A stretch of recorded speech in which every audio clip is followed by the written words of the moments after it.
Está formada a partir de agora a Rede da Informação para todo o Brasil. No ar, Tele Brasil Notícias. Estamos iniciando o Tele Brasil Notícias da semana, sempre agradecendo a sua audiência em qualquer parte do mundo e aqui no Brasil. Eu sempre informo a você que você pode acompanhar as informações através do YouTube ou mesmo no Facebook, onde você tem lá Jornal Tele Brasil Notícias. Notícias impressas você encontra também através do nosso Facebook, A Hora da Notícia. Sendo assim, além de agradecermos a sua audiência e o seu apoio, vamos iniciar o Tele Brasil Notícias desta semana com as nossas principais informações para você. Indústria de chocolates no Brasil deve criar 8.000 vagas em postos de trabalho.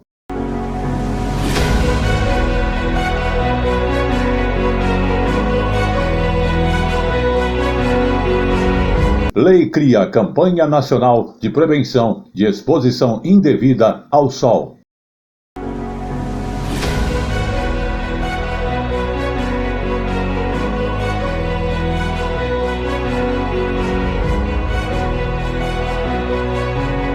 Presidente da Embratur defende capacitação para atrair turistas do exterior.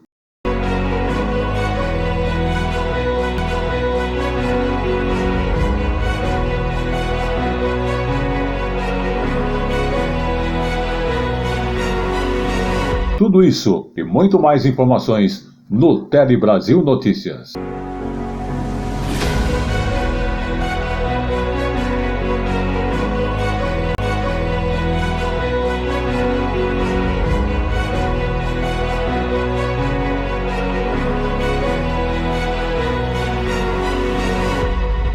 Levanta a mão! Diariamente, o Brasil e o mundo contra o crime. No Polícia em Ação. Confira. Este jornal tem o apoio de Paulo Silva Som. Áudio, vídeo, internet, redação e produção. Consulte-nos pelo 11 94564 4237. Qualidade e garantia de bons serviços.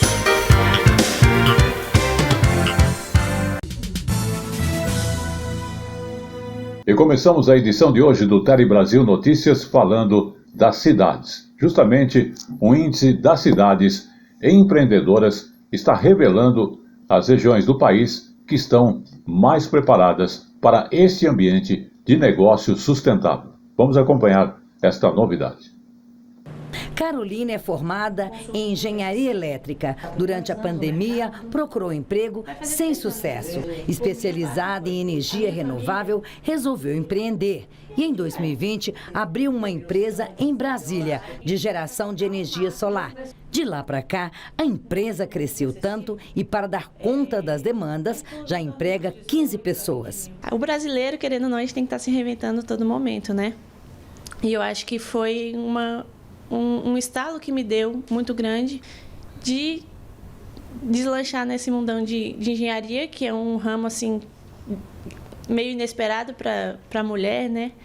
Mas que deu certo, que está dando certo. Para ter sucesso no próprio empreendimento, como Carolina, é preciso fazer pesquisa de mercado, por exemplo, para saber qual o perfil das cidades brasileiras para negócios. E o Índice de Cidades Empreendedoras, formulada pela Escola Nacional de Administração Pública, a ENAP, tem sido desde 2014 uma ferramenta de orientação deste ambiente. Esse índice ajuda o empreendedor a ter uma dimensão mais precisa, baseada em dados do ambiente que ele vai encontrar para desenvolver seu negócio. E, por outro lado, é também muito importante para os prefeitos, para os municípios, porque sinaliza os pontos de melhoria que o prefeito pode fazer através das políticas públicas para que o ecossistema de empreendedorismo na sua cidade potencialize. E nesta segunda-feira foi anunciado o Prêmio Cidades Empreendedoras 2022 e lançado o Índice Cidades Empreendedoras 2023. São Paulo em primeiro lugar, seguido de Florianópolis e Curitiba. Foram as cidades mais empreendedoras em 2022. Se nós queremos fortalecer o nosso município, a nossa cidade, nós precisamos fortalecer o empreendedorismo para as pessoas poderem continuar no município, terem oportunidade de renda, de trabalho, emprego, enfim. Vamos agora falar então da indústria de chocolates, exatamente, que no Brasil deve criar somente neste período 8.000 postos de trabalhos temporários com chegada justamente da festividade da Páscoa. Uma infinidade de opções para tentar atender a todos os pedidos para o coelhinho. E como a demanda está grande, o mercado de chocolates resolveu aumentar a oferta em 9% dos produtos de lançamento em relação ao ano anterior. É o nosso maior momento de venda, é a Páscoa. O segundo maior momento é o Natal, depois vem Dia das Crianças e tal, dos namorados, mas a Páscoa é disparadamente o momento mais importante para o setor de chocolates. A Páscoa, além de abrir o calendário anual de comemorações, está entre as datas que mais movimentam o comércio no país. O chocolate, claro, é o produto mais procurado, o que significa geração de empregos desde as fazendas de cacau até as lojas. Para este ano, a previsão é de pelo menos 7.900 vagas de trabalho temporário. A gente já contratou no final do mês de fevereiro, a gente já começou com um funcionário a mais. Mas essas gostosuras não ficam só por aqui em solo brasileiro. O chocolate produzido no país tem ganhado cada vez mais espaço no mercado internacional. E para isso conta com um empurrãozinho do governo federal, que tem planos de apoiar desde a cadeia produtiva do cacau até o empoderamento do nosso chocolate.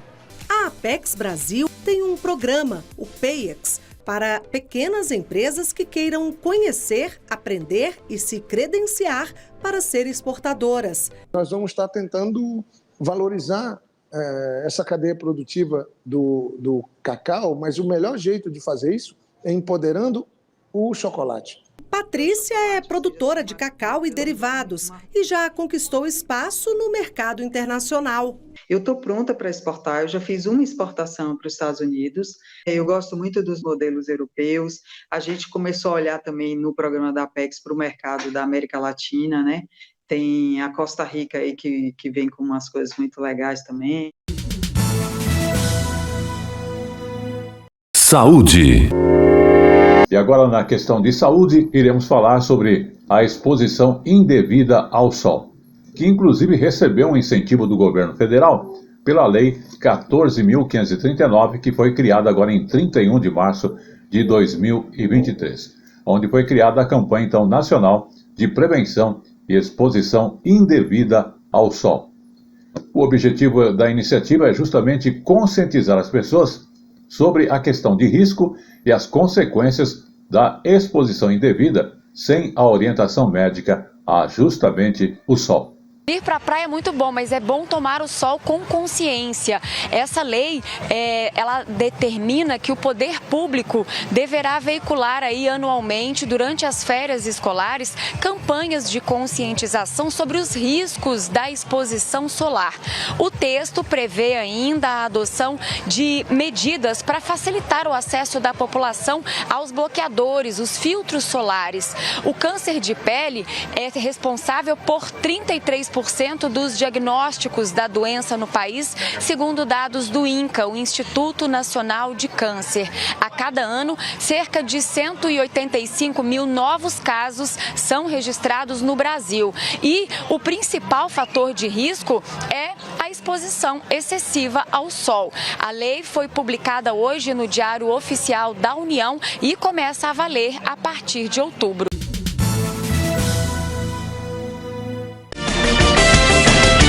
A informação na medida certa que você gosta. Um telejornalismo dinâmico, nacional e regional. Jornal Tele Brasil Notícias. A informação na medida certa que você gosta.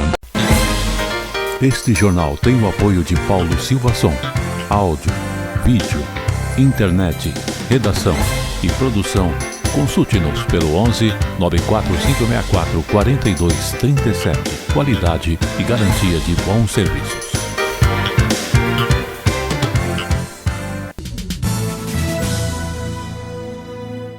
Vamos falar agora da internet, porque publicações estão orientando pais e educadores sobre a questão de proteção das crianças diante da internet. Mãe de 2 meninas, Carolina estava preocupada com os hábitos na internet da filha de 10 anos. Ela procurou uma psicóloga para receber orientações sobre como lidar com a situação. Carolina conta que a menina passava muitas horas no celular e enviava mensagens desrespeitosas para os colegas. Eu falei, opa, já acendeu uma luzinha vermelha, então foi a partir daí que eu resolvi procurar a ajuda. A criança, ela aprende por exemplo. Tá? Então é sempre bom, importante a gente, além de observar o comportamento da criança e do adolescente, a gente observar o nosso comportamento diante das telas também. Já na casa da Cacilda, a preocupação é com o filho Matheus, de 10 anos. Ele adora os joguinhos online. Neste caso, a mãe recorre a um aplicativo que monitora o que o Matheus acessa na internet. Eu vejo se é jogos, se é TikTok, ou o que ele está vendo e qual o tempo que ele ficou em cada jogo. Com a pandemia de Covid-19, mais crianças e adolescentes passaram a ficar mais tempo na internet. Uma pesquisa apontou que houve aumento na proporção de usuários da internet que têm entre 9 e 10 anos. Em 2019, era 79%. Esse percentual subiu para 92% em 2021.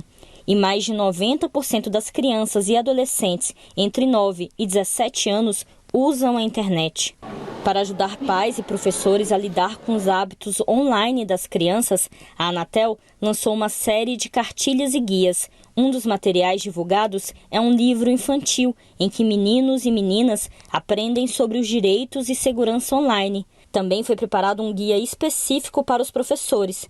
Todos os materiais estão no site da Anatel ou podem ser acessados neste QR Code. O foco é que você ensine a criança a se defender, a ter atitudes preventivas, a conseguir lidar com o ambiente virtual de forma saudável.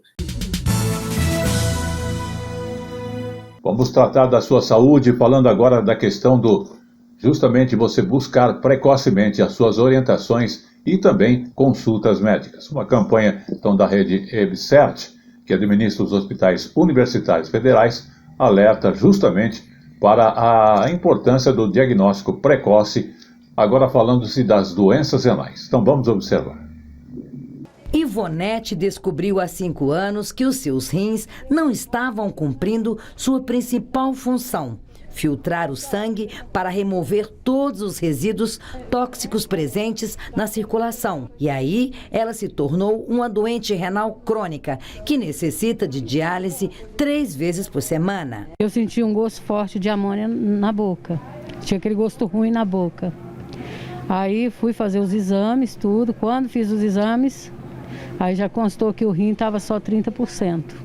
O tratamento do paciente renal crônico é a hemodiálise, que pode ser feita pelo SUS de graça. O transplante de rins também faz parte da rede de atenção e proteção à saúde.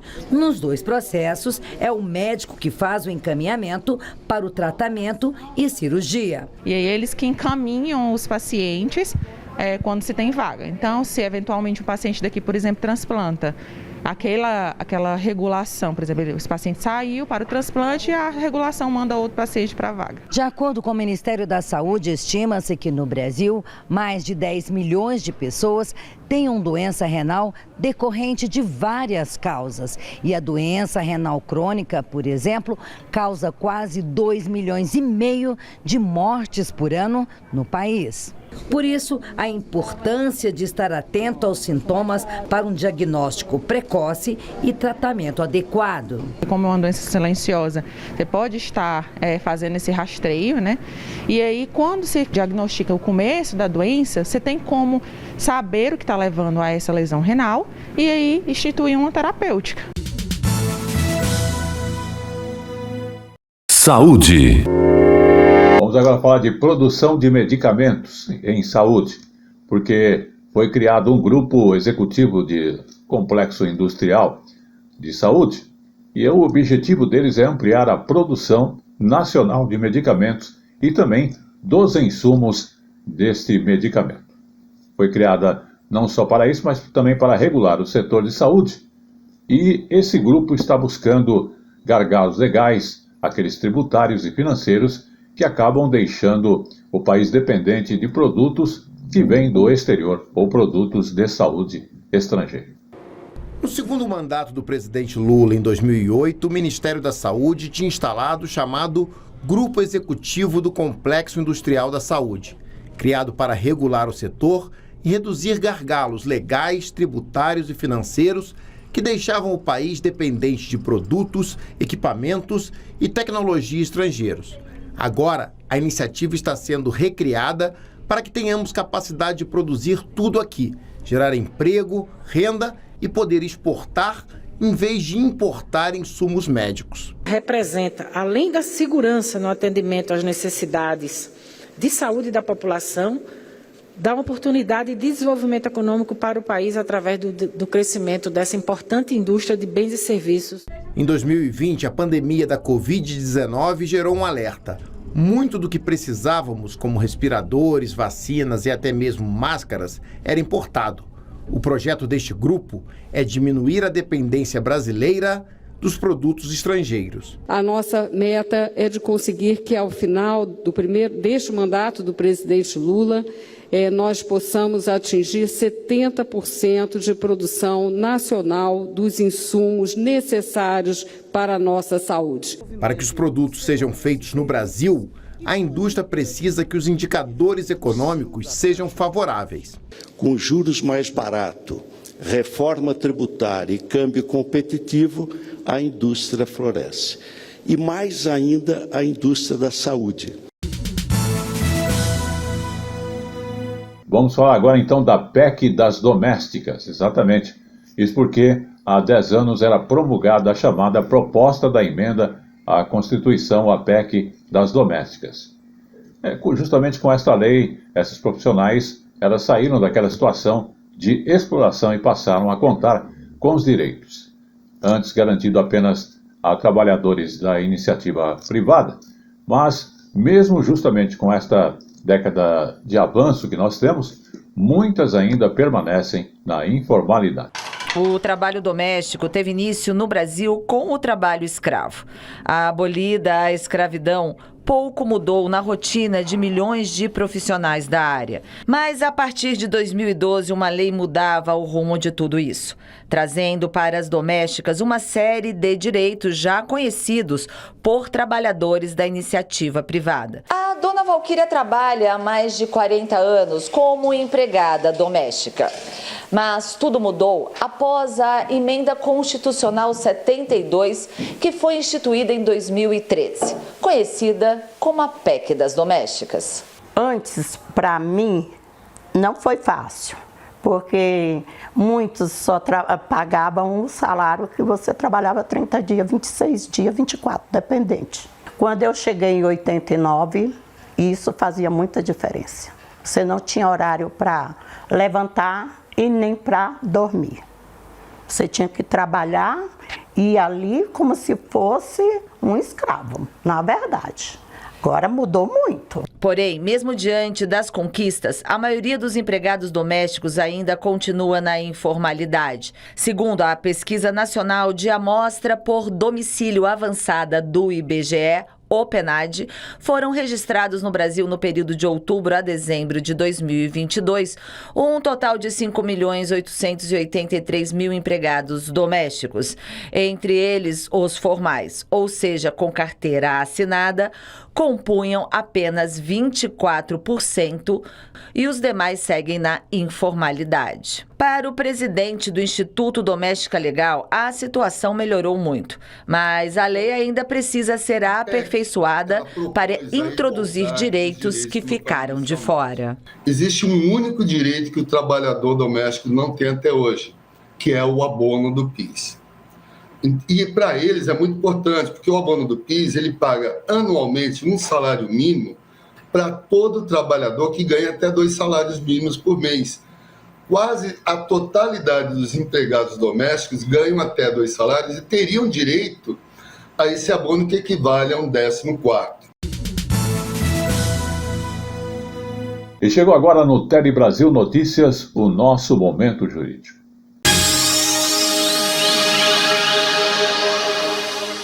Momento Jurídico fala da ameaça por ação de divórcio que tem pena maior. Nesse caso, os homens que tentam intimidar as esposas para que elas desistam de pedir o divórcio e também da fixação de pensão alimentícia em favor dos filhos. Vamos observar essa matéria que é muito importante e mostra uma situação que acaba acontecendo nas famílias. Quinta turma do Superior Tribunal de Justiça decide que é válido aumentar a pena do crime quando o ex-marido ameaça a vítima para desistir do divórcio e pensão. Pode ser um gesto, por escrito ou falado durante uma discussão. Ameaçar alguém é crime previsto no Código Penal. E a pena para esse crime pode ser aumentada ou diminuída pelo juiz, dependendo da motivação.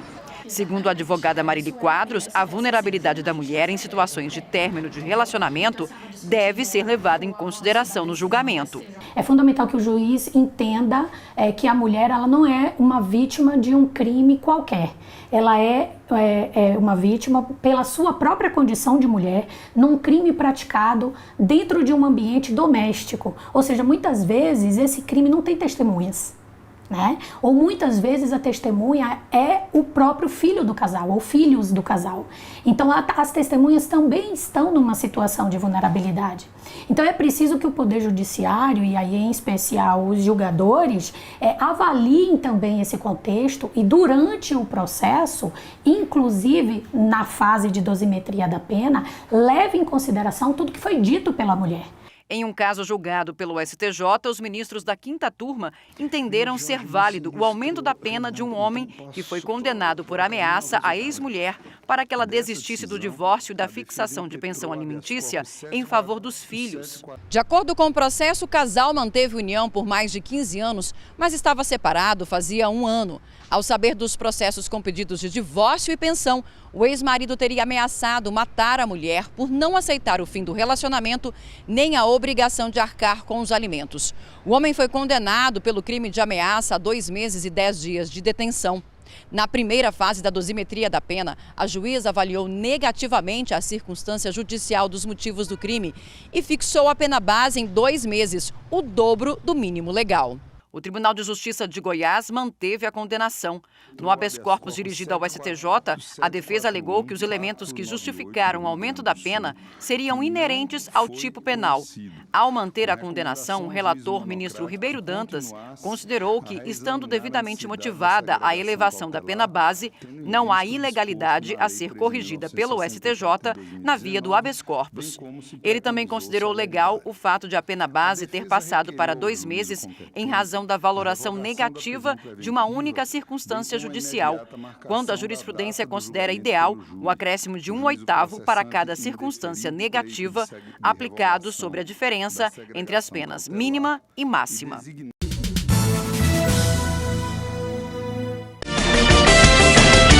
A informação na medida certa que você gosta. Um telejornalismo dinâmico, nacional e regional. Jornal Tele Brasil Notícias. A informação na medida certa que você gosta.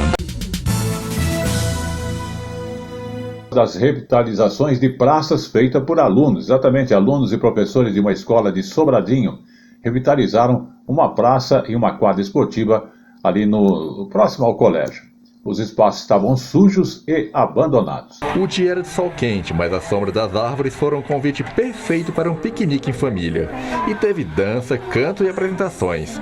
Foi assim que as 350 crianças de uma escola particular de Sobradinho devolveram revitalizada à comunidade a pracinha e a quadra esportiva que ficam atrás do colégio. As pinturas nas paredes refletem a alegria dos que se empenharam para dar vida ao local.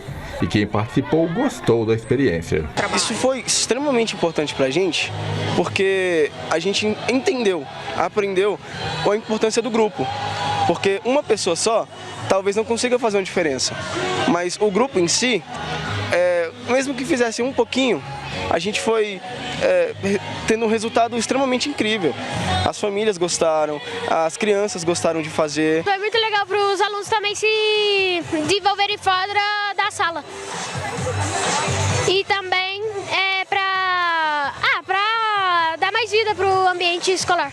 A ideia da revitalização surgiu quando a escola decidiu comemorar na pracinha o Dia da Família. Mas as turmas se depararam com um local sujo e abandonado. O esforço dos alunos, a ajuda do comércio e a participação da administração regional de Sobradinho viraram esse jogo. A praça, ela era vista de uma forma negativa. A gente que mora aqui na localidade, a gente vinha à praça e a gente sempre se perguntava, né, por que esse espaço está tão abandonado? E a partir de agora, eu acredito que a praça, da forma como ela está tão colorida, tão viva, tão organizada, tão arrumadinha, eu acredito que as pessoas virão com mais frequência. Inclusive vão cuidar mais desse espaço. A festa realizada para comemorar o trabalho foi a melhor forma de mostrar que a partir de agora o local será usado para expressar a felicidade da comunidade local e das crianças da escola. Esse tipo de ação é fundamental para o desenvolvimento dos estudantes, né? A gente pensa que escola é só ensinar o português, a matemática, a leitura e a escrita, mas no fundo essa escola ela traz para a gente uma proposta de trabalhar esse contexto social dos meninos, né? Trabalhar pensando assim na questão do bairro, do lugar que eles vivem. Vamos falar de turismo, porque em uma entrevista a um programa de rádio, A Voz do Brasil, o presidente da Embratur defendeu justamente a capacitação para atrair os turistas do exterior ao Brasil. O Brasil tem uma riqueza turística que nenhum país tem, e eu não estou sendo exagerado ou aquele brasileiro fanático, não. Mas olha, o Brasil, você olha para o sul, você tem Gramado, você tem Florianópolis, né? Você tem Foz do Iguaçu, que é um tipo de turismo específico que nós temos aqui. Aí você vem para o Sudeste, você tem inúmeros destinos incríveis, você tem o turismo de negócio em São Paulo, mas você tem o Pantanal logo acima, você tem Bonito, né? Você tem Manaus, você tem Amazonas, você tem a floresta, você tem uma diversidade gigantesca de destinos, sol, praia, natureza. O que a gente precisa fazer? Qualificar a mão de obra para que esse turista venha e possa ter um desempenho cada vez maior. Quanto mais tempo o turista for aqui, mais ele gasta, mais emprego a gente gera. E como eu falo sempre, tudo que é bom dura pouco. Estamos chegando ao final do Tele Brasil Notícias, agradecendo a sua audiência. Mas antes, vamos falar do Ceará, porque 90% dos visitantes que estiveram lá pretendem voltar, em função de restaurantes, da comida nordestina e muitos outros atrativos. Você já foi ao Ceará? Quer voltar? Uma pesquisa da Secretaria de Turismo do Estado indicou que mais de 90% dos visitantes pretendem fazer um novo passeio. Motivos? Bons hotéis, restaurantes e aquela comida nordestina. O tempero que a gente só vai ter aqui. Gostei tão pouco que eu volto em dezembro. Conhecemos, eu acho que todas as praias já, mas é para reaproveitar mesmo o local, que é bem bacana. A gente voltará. E com certeza não vai ser só uma vez, e outras vezes. A gente sempre tem um familiar que a gente quer trazer, alguém que a gente quer que conheça o lugar. Ainda existem locais pouco explorados, como a Serra de Tianguá, com lindas paisagens e clima frio. Agora o foco é promover a interiorização do turismo.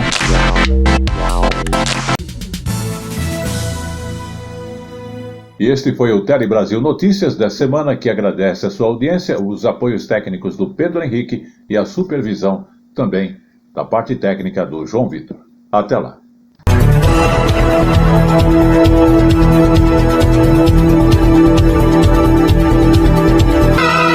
Tele Brasil Notícias.